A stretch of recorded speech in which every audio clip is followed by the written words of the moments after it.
Hello बच्चों, मैं कविता बिट्टू सिन्हा।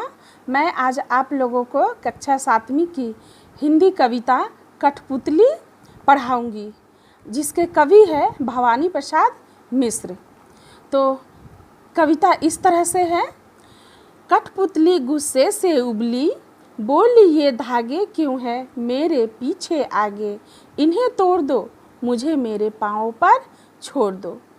अब इसमें जो है भवानी प्रसाद मिश्र जी जो है वो इस कविता के रचयिता है, और इसमें कवि ने डोरियों से बंधी एक कठपुतली के स्वतंत्र होने की इच्छा प्रकट की है। उसी के बारे में जो है वो चर्चा कर रहे हैं।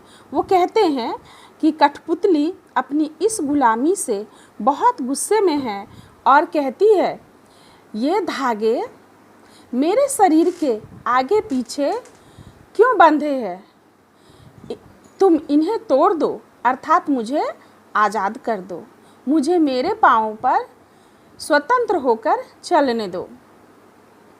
इसका दूसरा अनुच्छेद हम इस तरह से पढ़ेंगे।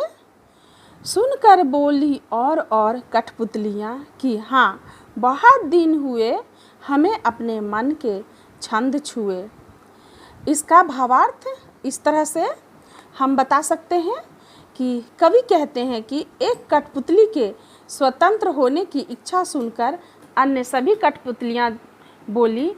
वे कहने लगी कि हमें अपने मन में खुशी नहीं हुई, हम मन से बहुत दुखी हैं। अब हम अंतिम अनुच्छेद को पढ़ते हैं।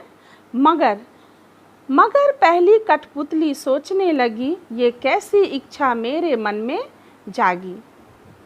इसका भावार्थ हम इस तरह से करेंगे कि कवि कहते हैं कि अन्य कठपुतलियों के स्वतंत्र होने की इच्छा देखकर पहली कठपुतली सोचने लगी।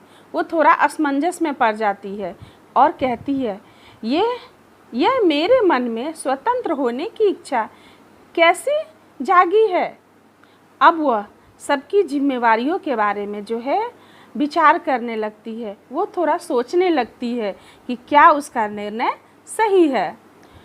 वह विचारने लगी और सभी के स्वतंत्र होकर रहने के बात पे जो है थोड़ा सा चिंता करती है और कहती है, क्या वो सभी जो है स्वतंत्र होकर जो है क्या खुश रह पाएंगी, क्या उनका यह कदम ठीक होगा। इसी के साथ ये कविता समाप्त होती है। धन्यवाद।